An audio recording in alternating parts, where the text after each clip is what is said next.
بسم اللہ الرحمن الرحیم۔ السلام علیکم، میں ہوں مومنہ ملک اور آپ ہیں اس وقت میرے یوٹیوب چینل پہ۔ امید ہے سب خیریت سے ہوں گے، خوش ہوں گے، سلامت ہوں گے اور مجھے اپنی دعاؤں میں لازمی یاد رکھا کریں۔ آج تشت اسبام کی قسط نمبر 14 کے ساتھ میں آئی ہوں، اور لاسٹ ٹائم قسط نمبر 13 میں ناول کا ایک بگ سسپینس جو ہے وہ میں نے ریویل کیا تھا۔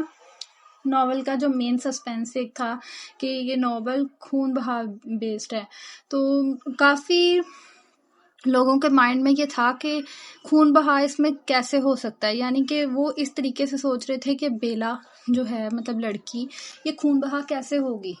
مطلب وہی نا مائنڈ جو ہم لوگوں نے نالج لے رکھی ہے یا ناولز میں پڑھا ہے ہم لوگوں نے یا کسی سے لے رکھی ہے، ہمارے نالج میں جتنا ہے ہم نے اسی حساب سے سوچا کہ ریڈرز نے اسی حساب سے سوچا کہ رائٹر نے شاید لڑکی کو خون بہا کرنا ہو۔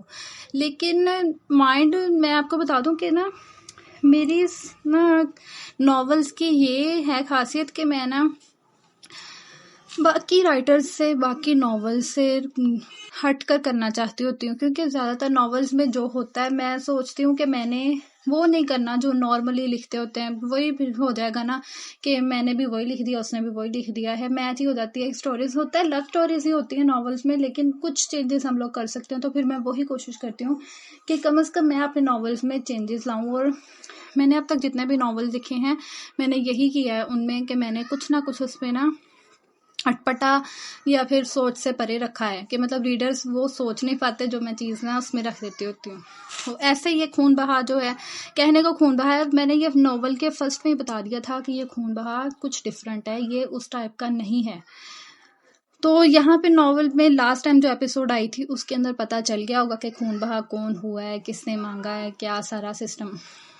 وہ پھر اب دیکھیں ایپیسوڈ جتنی میں نے لکھ لی ہیں اور جو ناول لکھتی آئی ہوں سب میں نے جو چیز مجھے ٹھیک جس ایپیسوڈ میں نے سیٹ کی ہے اسی میں اس نے پچھلی باتیں جو مطلب کہ مجھے لگتا ہے کہ یہ بات کنفیوز کرے گی وہ چیز میں کلیئر کر دیتی ہوتی ہوں، لیکن جو ایک مین سسپینس ہوتا ہے نا وہ نہیں میں کر سکتی، وہ ظاہر سی بات ہے کہ ناول کے ساتھ ساتھ ہی چلے گا سسپینس۔ تو اب کبھی کبھار ایسے ہوتا ہے کہ ریڈرز کے کمنٹ ایسے آتے ہیں کہ مطلب کہ یہ چیز کیسے ہو گئی یا یہ چیز کیسے ہو گئی۔ اب دیکھیں کہ میں تو اپنی طرف سے ناول کی جتنی چیزیں بتا چکی ہوں، میں ان کی تو جواب دہ نہیں ہوں نا کہ آپ لوگ مجھ سے وہ پھر سے پوچھیں، لکھنے کے باوجود کہ آپ مجھ سے پوچھ رہے ہیں تو پھر میں اس کا کیا جواب دے سکتی ہوں۔ اب آپ لوگ اسکپ کر کے فاسٹ فارورڈ کر کے ناول کو پڑھ رہے ہیں تو یہ میرا قصور نہیں ہوا کہ میں نے تو پورا لکھ دیا ہوا ہے نا اسے، کہ مجھے لگتا ہے کہ یہ چیز ابھی کلیئر ہو جائے، یہ چیز بعد میں کلیئر ہو جائے، تو میں نے اسی حساب سے سیٹ کی ہوتی ہے، کیونکہ رائٹر کو پتا ہوتا ہے، اس نے لکھنا ہوتا ہے نا کہ اس نے اپنے ناول کو ایک سیٹ کیا ہوتا ہے، یہ جگہ پہ اتنی چیز یہ والی مینیج کرنی ہے، اسی حساب سے ہم لوگ لکھتے ہوتے ہیں۔ کہ آپ لوگوں نے اگر اسکپ کر کے اگر فاسٹ فارورڈ کر کے پڑھتے ہیں تو پھر وہ رائٹر کا قصور نہیں ہوتا، آپ لوگ دھیان سے پڑھا کریں، پھر سمجھ بھی آ جاتی ہے کہ کیا بات کہاں پہ ہوئی ہے۔ پھر بعد میں کمنٹ کر رہے ہوتے ہیں کہ یہ چیز یہاں پہ نہیں ہمیں سمجھ آئی، مطلب یہ کیا ہو گیا، وہ کیا ہو گیا، فلان ڈھمکا۔ تو یہ بات یہ بھی کلیئر ہو جاتی ہے کہ میں جتنا بتا دیتی ہوتی ہوں اس کی پھر میں جواب دہ نہیں ہوں کہ میں نے یہ کیوں کیا، یہ کیا ہے۔ اب دیکھیں ناول میں میرے حساب سے تو میں نے جو چیزیں بتائی ہیں وہ اتنی کوئی مشکل تو ہے نہیں ہے کہ سمجھ نہ آئے۔ جن کو نہیں سمجھ آ رہی ہے ان سے میری ریکویسٹ ہے کہ وہ ناول کو دھیان سے پڑھا کریں، یعنی اسے اندر سے کھا نہ جایا کریں۔ میں کوئی بھی فالتو سین ایڈ نہیں کرتی ہوں، میں نے کبھی کوئی فالتو سین ایڈ ہی نہیں کیا، سارے مین سینز ہوتے ہیں میرے ناول کے، اور جو تھوڑے بہت امپورٹنٹ ہوتے ہیں نا اس کے اندر جیسے ہم لے لیتے ہوتے ہیں ان امپورٹنٹ، وہ پھر میں تھوڑے بہت ایڈ کرنے کا سوچ لیتی ہوں، لیکن زیادہ تر میرے ناولز میں یہ ہوتا ہے کہ میں نے سارے کے سارے نا ضروری سینز ایڈ کیے ہوتے ہیں، اور اب تک آپ کو پتہ چل گیا ہوگا۔ تو پھر ایپیسوڈ نمبر 14 جو ہے نکاح اسپیشل ایپیسوڈ ہے، یہ آپ لوگ پڑھ کے بتائیے گا آپ لوگوں کو کیسی لگی ہے، اور چینل سبسکرائب لازمی کر لیں اور ویڈیو کو لائک کریں اور اپنے کمنٹ کے ذریعے بتائیے گا کہ آپ لوگوں کو ایپیسوڈ کیسی لگی۔ ملتے ہیں اگلے ایپیسوڈ میں، اور جزاک اللہ اینڈ ایڈوانس عید مبارک۔ تشت اسبام اسکلم مومنہ ملک قسط نمبر 14۔ دلدار کو باہر لے جا کر نور دین بابا نے نہ جانے کیا بات کی تھی جو وہ راضی ہو کر واپس آیا تھا۔ اس کا اعلان کرتے ہی نکاح کی تیاریاں کی گئی۔ ہاشم خان کو تو اس نے جلتے توے پہ بٹھا دیا تھا۔ ستم یہ کہ آواز نکالنے کی جرت نہیں، وہ جو بڑے ہی غرور سے زاویار کی بیٹی کو اس کی اوقات بتا رہے تھے، ان کے اپنے ہی بھتیجے نے انہیں ان کی اوقات دکھا دی، جو اب وہ کام کرنا پڑ رہا تھا جس کا تصور کبھی نہ کیا تھا۔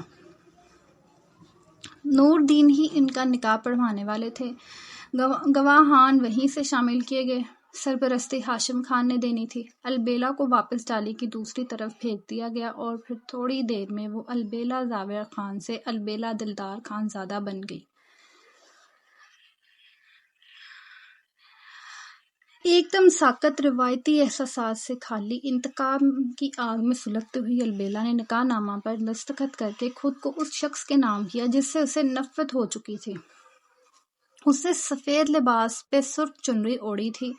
یہ نور دین بابا نے اپنی طرف سے بھجوائی کہ حالات جو بھی ہوں پر نکاح کی اہمیت کو نظر انداز نہیں کیا جا سکتا، اور خانوں میں تو یوں بھی سرخ رنگ کے بغیر نکاح مکمل نہیں ہوتے۔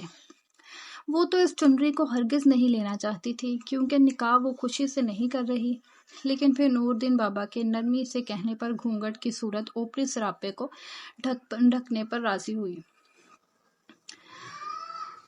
نکاح کے بعد جیسے ہی جرگہ ہال خالی ہوا، البیلا نے چہرے سے گھونگھٹ کو پلٹ دیا۔ ابھی تک جس صبر کے ساتھ مضبوط بن کر بیٹھی تھی، تنہائی میسر آتے ہی سرمئی نین کٹوروں سے آنسو کی شکل میں بہنے لگا۔ اس نے اپنے 20 سالہ زندگی میں جو چھوٹی بڑی خوشیاں پائی تھیں، کبھی خیال نہیں آیا غم کیا ہوتے ہیں، تکلیف کا مفہوم کیا ہوتا ہے۔ اس کے باپ نے اپنی حیثیت سے بڑھ کر انہیں دیا، وہ ہمیشہ ہر مسئلے میں ساتھ تھے، لیکن آج جب زندگی کی اتنی بڑی تبدیلی آئی تو وہ ہی ساتھ نہیں۔ انہیں کتنا ارمان تھا اس کی شادی کو لے کر، کہتے تھے دھوم دھام سے شادی کروں گا اپنی بیٹی کی، لیکن ہوا کیا؟ نور دین کے الفاظ پھر سے سماعت میں گونجنے لگے۔ البیلا خانزادی زاویہ خان، آپ کا نکاح دلدار خان زادہ احمد خان سے کیا جاتا ہے، کیا آپ کو قبول ہے؟ ان الفاظ پہ اس نے جس ہمت کے ساتھ قبول ہے کہا، وہی جانتی تھی کتنا مشکل لمحہ تھا اس کے لیے ایک بیٹی کی حیثیت سے۔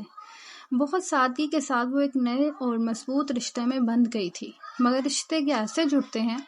اپنوں کے بغیر یہ کرنے کا حوصلہ آ جاتا ہے؟ اگر ہاں تو البیلا کہے گی نہیں، کیونکہ اس کے پاس جو تھا وہ حوصلہ نہیں، مقصد تھا جس کے تحت اتنا بڑا قدم اٹھایا، اور اس کے یہ والے ارادے کی طرح اگلے ارادوں کی بھی کسی کو خبر نہیں تھی۔ دل کو کون سمجھائے، خواب خواب ہی ہوتے ہیں۔ مرنے والے کی میت پر جب بین ڈالتے ہیں تو میت کیا محسوس کرتی ہے، اس کا احساس عسکر کمال نے زندہ ہو کر محسوس کر لیا۔ اسے لگ رہا تھا وہ مر چکا ہے، اور یہ جو لوگ نکاح کی مبارک دے رہے ہیں دراصل اس کی موت کا ماتم منا رہے ہیں۔ اس کا دل ٹوٹ چکا تھا، وہ مر ہی تو گیا تھا، یہاں کوئی اس کے دل کا حال نہیں جانتا تھا۔ اپنی پہلی محبت تو کسی اور کی زوجیت میں جاتے ہوئے اس نے کھلی آنکھوں سے دیکھا تھا، جس قدر اذیت ناک منظر تھا اس کا دل ہی جان پایا تھا، وہ نکاح کو روک نہیں سکا تھا۔ اب دل کی ویرانیوں کے ساتھ ڈیرے کے باہر اپنی گاڑی کی بونٹ سے لگا کھڑا تھا۔ وہ چاہتا تو واپس چلا جاتا، مگر ابھی اسے البیلا سے ایک اہم بات کرنا تھی۔ جب کافی دیر گزرنے کے بعد اس نے قدم واپس اندر کی جانب بڑھائے، پنچایت کے زیادہ افراد جا چکے تھے، 1-2 کے علاوہ باقی تمام اور سیکیورٹی گارڈز تھے۔ وہ جرگہ ہال کی طرف آ گیا کہ البیلا یہی ہوگی۔ ابھی ہال کے دروازے پر قدم رکھا ہی تھا کہ پیچھے سے کسی کی آواز نے قدم روکے۔ وہ رک کر پلٹا تو دلدار اس سے 5 قدم کے فاصلے پر ہاتھ پشت پہ باندھے کھڑا تھا۔ کدھر جا رہے ہیں وکیل صاحب؟ اس نے سنجیدگی سے بھاری آواز میں پوچھا۔ وہ اندر مس بلا کے پاس، ان سے پوچھنا ہے کہ کب تک نکلنا ہے شہر کے لیے۔ عسکر کمال نے نہ چاہتے ہوئے بھی وضاحت دی۔ غصہ تو بہت آیا، بھلا یہ کون ہوتا ہے اس طرح روب دکھا کر سوال کرنے والا؟ اس کی مرضی، جہاں بھی جائے۔ مسز دلدار تصحیح کی گئی۔ تم یہاں کے نہیں ہو اس لیے مسز دلدار کہو، البتہ یہاں کے لوگ خان کی بیوی کو خانم کہتے ہیں۔ سادہ سا مگر حق جتاتا انداز تھا اس کے الفاظ نے مقابل کے زخم ہوئے دل پر نمک مرچ چھڑکنے کا کام کیا۔ یہ مجھے جو بھی کہہ کر پکاریں میرا مسئلہ ہے سردار جی۔ وہ ان کی گفتگو سن کر ہال سے باہر آتی ہوئی سرت مہری سے بولی، آپ کے مسئلے آئندہ سے میرے ہی مسئلے ہیں۔ دلدار خانزادہ نے بغیر برا منائے حق جتایا۔ سو تو ہے، میرے مسئلے اب سے آپ ہی کے گلے پڑنے والے ہیں۔ ویسے تیاری کر لیجئے، کل حویلی آنے والی ہوں، کوئی کمی نہ رہے بہو کے ویلکم میں۔ اس نے بتانا ضروری سمجھا۔ آج کیوں نہیں؟ اندر کی بات بے ساختہ لبوں پہ آئی تھی۔ وہ طنزیہ مسکرائی۔ بڑی جلدی ہے مصیبت کو گلے لگانے کی، لیکن میں بتا دوں ایک دن ہے اب تمام کے پاس کھل کر سانس لینے کے لیے، کیونکہ پھر تو میں آ جاؤں گی سانس تنگ کرنے۔ اس نے مسکرا کر ذومانی انداز میں کہا، چلیں عسکر بھائی مجھے گھر چھوڑ دیں۔ وہ کہہ کر وہاں سے چلی گئی۔ عسکر بھی جانے ہی لگا تھا جبھی دلدار نے اس کا نام لیا۔ عسکر کمال، تم نے جو میری اور نور دین بابا کی گفتگو سنی اسے خود تک رکھنا، ورنہ تمہارے حق میں اچھا نہیں ہوگا، دلدار نے بے تاثر چہرے کے ساتھ کہا۔ وہ تو جانے لگا تھا، اس کی بات پر تیزی سے پلٹا۔ دھمکی دے رہے ہو؟ اس نے چپتے لہجے میں پوچھا۔ اسے اندازہ نہیں تھا کہ دلدار یہ جانتا ہوگا کہ اس نے سب سن لیا تھا۔ صرف سمجھا رہا ہوں کہ جو سنا ہے اپنے تک محدود رکھو تو فائدے میں رہو گے، ورنہ کسی لائق میں تمہیں چھوڑوں گا نہیں۔ شکر کرو سب جاننے کے بعد بھی زندہ ہو۔ وہ سنجیدگی سے کہہ کر باہر کی طرف جانے لگا۔ لیکن یہ غلط ہے، اس نے دلدار کے ساتھ قدم ملاتے غصے کے عالم میں سرخ چہرے کے ساتھ کہا۔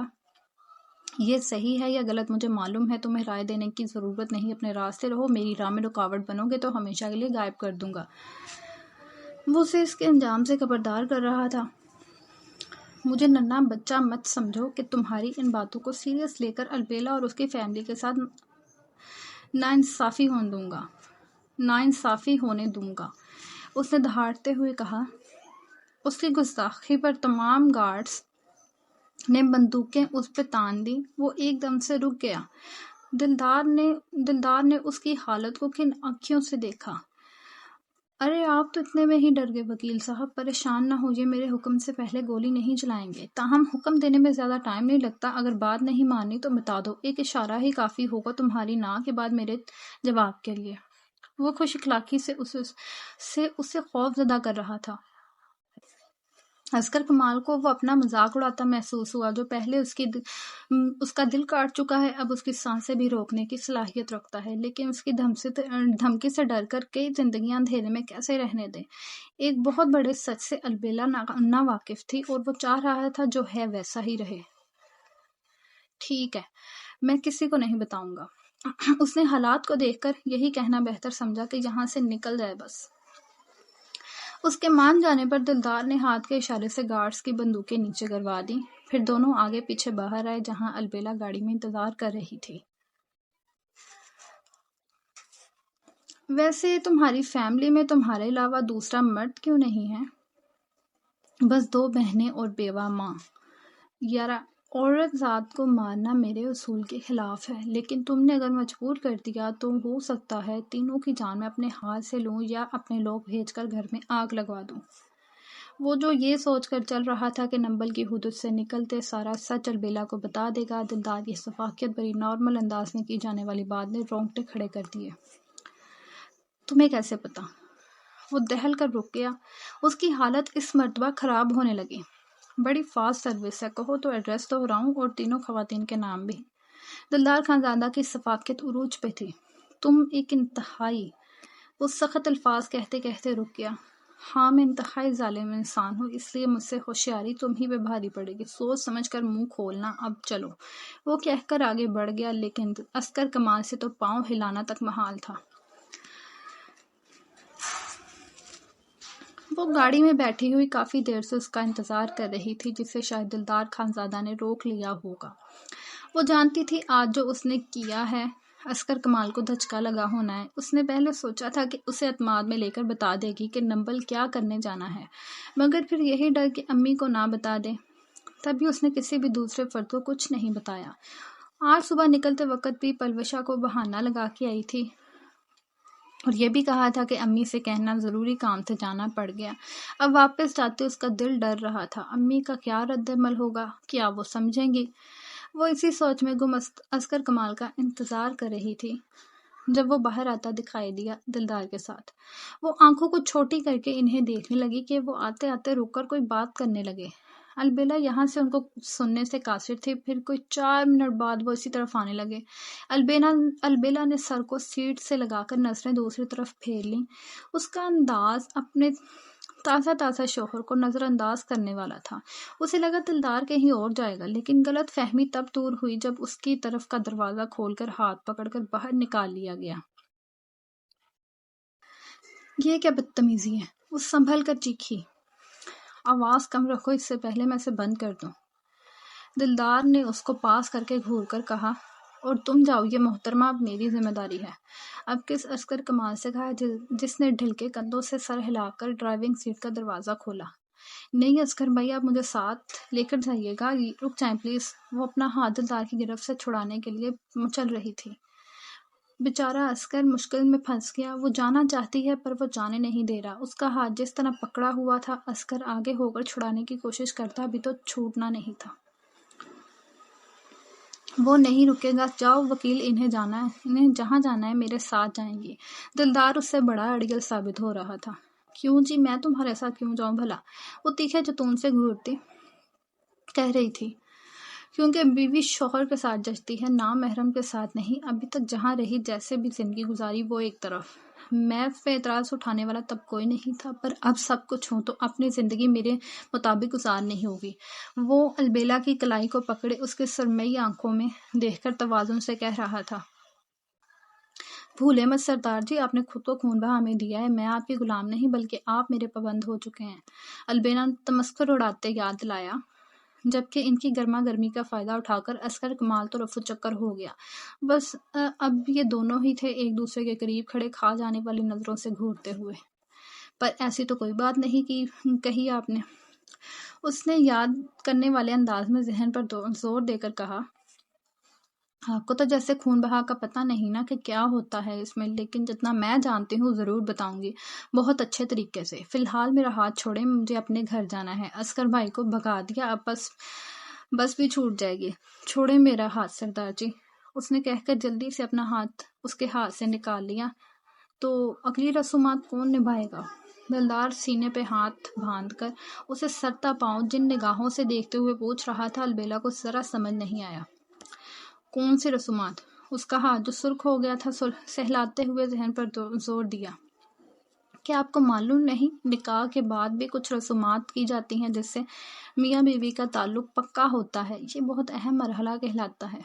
البیلا کی طرف جھکاؤ کر کے سنجیدہ انداز میں سمجھاتے ہوئے بولا، مجھے نہیں پتا، زیادہ رائتہ نہ پھیلائیں، بتانا ہے تو بتائیں ورنہ ٹائم ضائع نہ کریں۔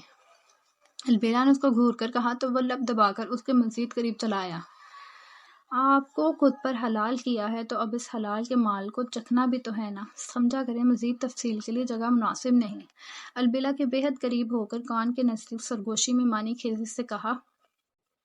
وہ حیرت زدہ سی اسے دیکھ کر رہ گئی۔ نکاح کو ہوئے زیادہ وقت نہیں ہوا اور یہ ابھی سے پھیلنے لگا۔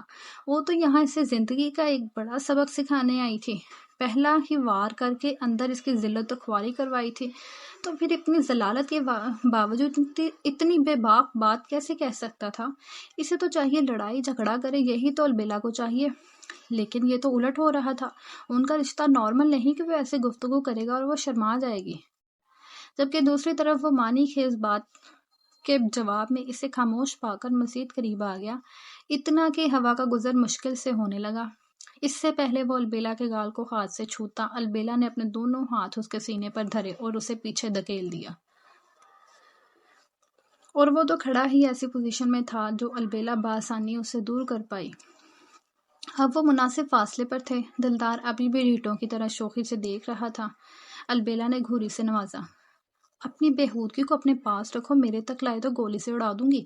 اس نے انگلی دکھا کر سخت انداز میں دھمکی دی۔ دلدار نے داد میں آئیبرو اٹھائی۔ اس کا فیصلہ آپ کی واپسی کے بعد کریں گے، ابھی آپ جائیے اور اپنے میکے والوں کو لے آئیے، دلدار نے سنجیدگی اختیار کرتے کہا، جبکہ اس کی بات پر البیلا جتنا حیران ہوتی کم تھا۔ اس نے تو اپنے علاوہ کسی دوسرے کو کچھ بھی نہیں بتایا تھا، تو اس شخص کو کیسے معلوم ہوا؟ تم کیسے جانتے ہو؟ اس کی بولتی بند ہو گئی تھی۔ یہ تصور ہی حیرت انگیز تھا کہ کیا وہ پہلے سے ہی جانتا تھا؟ آپ کے سوال کا جواب آرام سے بیٹھ کر تفصیل میں دینا چاہتا ہوں، لیکن ابھی چونکہ وقت کی کمی ہے تو پہلے آپ اپنے میکے ہو آئیے، میرے بھی ایک دو کام نمٹ جائیں گے، پھر آپ واپس آئیں گی تو بات کروں گا۔ جائیے، گاڑی آ گئی ہے۔ اس نے باتوں کے بیچ 2 انگلیوں کے اشارے سے گاڑی بلوا لی تھی۔ البیلا نے پلٹ کر پیچھے کھڑی سیاہ لینڈ کروز کو دیکھا۔ بہت شکریہ، پر میں اس میں نہیں جاؤں گی، اس نے رخائی سے جواب دیا۔ حق ہے آپ کا، بھاری گھمبیر سے سرگوشی نما آواز میں کہا گیا جس کو صرف وہی سن سکی۔ ہاں، یہ تو صحیح کہا، پہلے بھی میرا حق تھا پر کسی نے ماننا نہیں تھا، لیکن اب تو ڈنکے کی چوٹ پر حق جتانا بنتا ہے۔ تھینکس مسٹر سردار، اور ملتے ہیں کل، وہ اپنی دھن میں کہہ کر گاڑی میں بیٹھ گئی۔ اس کے تو فرشتوں کو بھی خبر نہیں ہوئی کہ دلدار خانزادہ کتنا چلاک ہے، جو اسی کے داؤ میں اسے ان قریب گھیر لے گا اور اس کو اندازہ تک نہیں ہونا۔ وہ پورے حق کے ساتھ جیسے ہی گاڑی میں بیٹھی تو دلدار نے اپنے خاص بندے کو گاڑی آگے بڑھانے کا کہہ دیا۔ ان کے کچھ دور جاتے ہی دلدار خانزادہ نے اپنے ماتحت کی گاڑیاں بھی پیچھے ہی روانہ کروائی اور خود واپس ڈیرے کے اندر چلا گیا۔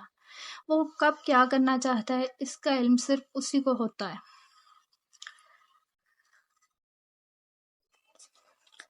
نکاح کی خبر حویلی پہ بجلی کی طرح گری تھی۔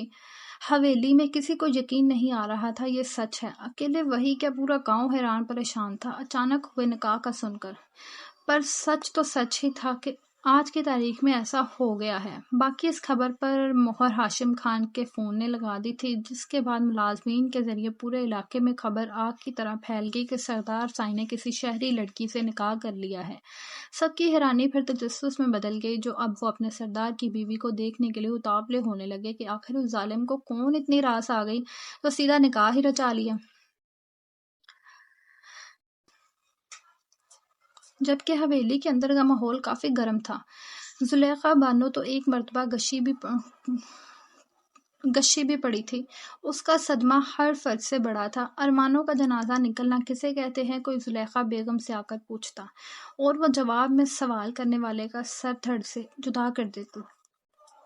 وہ خود کو سب سے آگے کی شے سمجھتی تھی، اس کا خیال تھا جو وہ چاہے گی وہی ہوگا، لیکن آج تقدیر نے وہاں منہ کے بل گرایا جہاں اس کی منزل اور اس کے درمیان بہت کم فاصلہ رہ گیا تھا۔ 27 سال سے اس عالیشان حویلی پر راج کرنے کا خواب دیکھتی آئی تھی، جو پہلے تو احمد سائیں کی اور ان کی بیوی سویرا بیگم کے سر کا تاج بنا رہا، پھر ان کے بیٹے نے سنبھال لیا، باقی افراد کے کھاتے کیا آیا۔ زلیخا بیگم کو جو ملا تھا وہ کم نہیں تھا، پر اسے اور کی لالچ نے ہمیشہ برائی کی طرف مائل کیا۔ وہ جس قدر بری تھی اتنی ہی ڈھکی ہوئی تھی۔ اس کے ارادے اب اپنی بیٹی کے ذریعے حویلی پر راج کرنے کے تھے، مگر اخیر ہوا کیا؟ دلدار خانزادہ کے لڑ سے بندھ گئی دشمن کی بیٹی، اس کی بیٹی جس کو اس نے حویلی سے ذلیل کروا کر نکلوایا تھا۔ اسی بات کا ڈر تھا زلیخا بیگم کو جو ہو کر رہی تھی۔ اسے جب سے یہ خبر موصول ہوئی تھی ایک بار تو گشی کھا کر گری بھی تھی، پر ڈھیٹ ہڈی پھر اٹھ کر واویلا مچانے لگی۔ حویلی کے ہال میں سجے قیمتی سامان کو اس نے اٹھا اٹھا کر فرش پر مارا تھا، میرون صوفوں پر رکھے اسکن کشنز کے پرخچے تک اڑا دیے تھے، جبکہ خود کی حالت اس ناگن جیسی ہو رہی تھی جس کے پھن پر پاؤں رکھ دیا گیا ہو۔ دوسری طرف آصفہ بیگم کے مزے تھے۔ زلیخا بیگم جتنا چیخ چنگاڑ رہی تھی، آصفہ بیگم اتنی ہی پرسکون بیٹھی تھی۔ بہت کم دیکھنے کو ملا تھا بابی سائیں کا تڑپنا۔ حسنین شاہ کو انہوں نے خود ہی فون کر کے آج حویلی آنے سے منع کر دیا تھا، وہ نہیں چاہتی تھی ان کا بیٹا تماشے کا حصہ بنے۔ آصفہ بی بی سن رہی ہو کیا کہہ رہی ہوں میں؟ وہ کونے والے صوفے پر بیٹھی مزے کی دنیا میں گم تھی جب زلیخا بیگم نے بلند آواز میں پکارا۔ جی جی سن رہی ہوں بھابی سائیں۔ وہ جلدی سے سیدھی ہو کر چہرے کے تاثرات سنجیدہ کرتے ہوئے بولی، دھیان کدھر ہے تمہارا؟ ایک کام کرو، ذرا اپنے بیٹے کو بول کر زاویہ کے گھر کا نمبر نکلواؤ کسی طرح۔ زلیخا بیگم نے بے چینی کے آلہ میں چکر کاٹتے ہوئے کہا، نمبر کیوں؟ آصفہ بیگم کو سمجھ نہ آئی نمبر مانگنے کی وجہ۔ اے بی بی، ادھر میں جلتے توے پر بیٹھی ہوں اور پوچھتی ہو کیوں؟ اس تحریم فاطمہ کے عقل ٹھکانے لگانی ہے، اس کی ہمت کی داد دینی ہے، جلدی کہو اپنے بیٹے سے، نہیں تو مجھ سے بات کرواؤ، خود کہتی ہوں۔ زلیخا بیگم چنگاڑ کر بولی۔ آصفہ بیگم جلدی سے رفو چکر ہوئی کہیں واقعی خود فون نہ کرنے بیٹھ جائے۔ زلیخا بیگم چکر کاٹتی تھک کر ایک صوفے پر ٹک گئی، ٹانگ کو جھلاتے بے چینی کو کم کرنے لگی۔